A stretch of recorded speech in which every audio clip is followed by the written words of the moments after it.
Red Bull and Max Verstappen have been absolutely dominant this season, to the point that Max almost has as many championship points as the combined Ferrari team. They have been at almost Mercedes levels of dominance this season, but that doesn't guarantee them success next year. Red Bull have a huge challenge ahead of them to replicate this level of performance next year, but that might not be the biggest challenge they have ahead of them. Today, we're going to look at what Red Bull needs to do to win next year, and why 2023 isn't even the biggest of their worries. Want to know more? Then stick around for the rest of the video. With 12 wins from 16 races, the RB18, specifically when it's piloted by Max Verstappen, has been as good as unbeatable. The Dutchman has an almost unassailable lead of 116 points in the Drivers' Championship, and thanks to his efforts, Red Bull sit at the top of the Constructors' Championship with a lead of 139 points. So, could this be the start of a fresh era of Red Bull dominance? Well, the team is not so sure. In a bid to further control the bouncing habit of some of the challengers, known as porpoising, which proved particularly troublesome in the earlier rounds of the season, regulation changes are coming for 2023, which will target the flaws on the cars. Plus, due to the sliding scale on R&D time, it means that Red Bull, as the Constructors' Champions, would receive the least amount of wind tunnel time of all the teams to develop their upcoming challenger.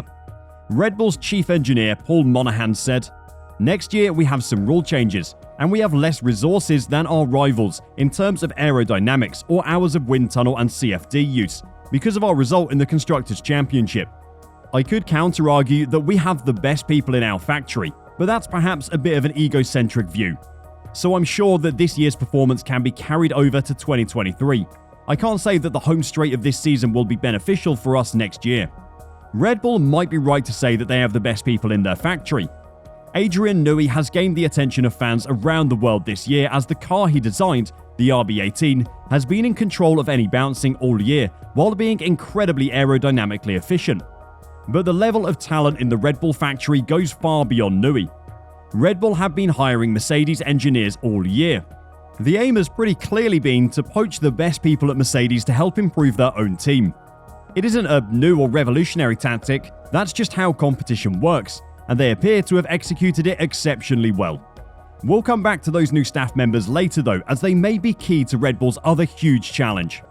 For Red Bull to compete at this level again next year, they need to move forward as quickly as their competitors, while avoiding the pitfalls the regulation changes in 2023 may present.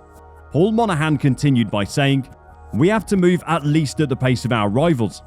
We have to manage the rule changes for floor edge height well as the change in stiffness, trying to lose less than our rivals or at least the same amount. Obviously, I think we'll still be competitive next year, but if the question is whether we can repeat what we're doing right now, I'm not sure.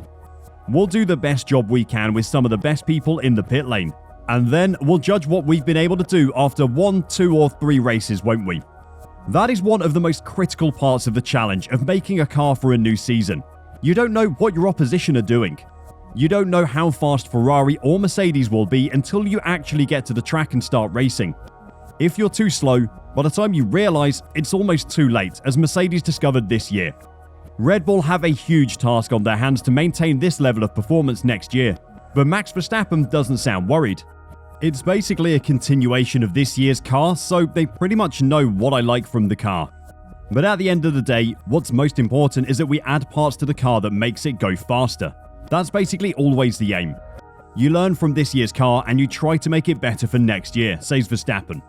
It sounds like this year's Drivers' Champion in waiting is confident his team can provide him with a car to carry on winning next year. But what about when the next huge set of changes come in 2026?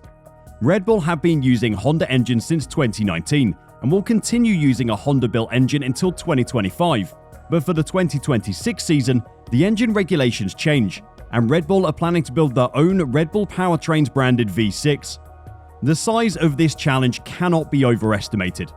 The next generation of Formula 1 engines will use significantly less energy and produce net zero exhaust CO2 emissions, while producing 3 times the amount of electrical power of the current generation. While the regulations boast lower costs in development, a better designed safety cell, and a more environmentally friendly engine, they will still produce over 1,000 horsepower with less fuel involved in the process. I think it's a massive challenge, clearly from what I see, the team's technical director Pierre Wash said. My concentration at the moment is more on the current championship, but it's clearly a massive challenge, even more when you start from scratch like they are doing. After Honda announced its plans to depart F1 at the end of 2021, Red Bull signed a deal with it to purchase all engine assets with the intention of supplying both Red Bull and AlphaTauri. However, 2026 will be the first season where the engines will have been designed, developed and engineered from scratch in the RBPT factories. You put everything in place. You see the building they've put together, the number of dynos, Wash continued. The number of people they have now? In this area, the learning curve is very deep, but the lead time for parts is very long. Red Bull were on the verge of bringing in Porsche to help them build the new engines for 2026. Having a company come in with a history of building sports car engines would help the team gain the knowledge they need to be successful. But with the Porsche deal now dead, Red Bull have been looking elsewhere for help. Despite Honda wanting to leave the sport just a year ago, the company has hinted that it may pursue a 2026 F1 project after all, inevitably leading to speculation that Red Bull would change course and stick with Honda. Horner insists that Red Bull is too far down the road with its own project to abandon it and continue with Honda Power. However, it didn't rule out a potential collaboration, but only on the hybrid side of the power unit. Such a strategy would only work if Honda opted not to stay involved in its own right with a full PU project and pursue a partnership with a non-Red Bull team. Our train has left the station for 2026, said Horner. We have an engine and prototype running. We have all of the dynos commissioned. We're up and running. Honda are a great company. They announced their withdrawal from F1 to focus their attention on the electrification of their products, moving away from the combustion engine. So you would assume if they were to look at returning to F1, that would have been taken into account. Whether or not there was some potential interest on the battery side and any potential synergies there, it could be an interesting discussion. If Honda were to return, it is because of the increased electrification of F1 cars. Car companies around the world are moving away from the combustion engine, and investing millions upon millions of dollars to further research on them is at odds with Honda's long-term goals. Furthering research on electrical engines, though, is very much in the company's interest, which is why this potential partnership with Red Bull is so interesting. And if it happens, it would help Red Bull massively with this challenge.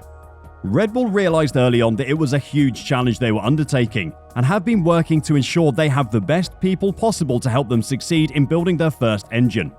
As part of its ambitious efforts, it has been on a recruitment drive to hire the best staff possible, and has already lured a number of key signings from rival Mercedes over the past 12 months. This included the new technical director Ben Hodgkinson, who had been head of mechanical engineering at Mercedes high-performance powertrains since 2017, after a 20-year spell with the German manufacturer. F1 stalwart Phil Prue, who was most recently chief engineer at Mercedes' engine division, has agreed to also join Red Bull to take a senior role within its powertrains project. Red Bull are going out of their way to recruit the best of the best in Formula 1 engine development, but that hasn't stopped Toto Wolff from highlighting just how big a challenge the team are facing.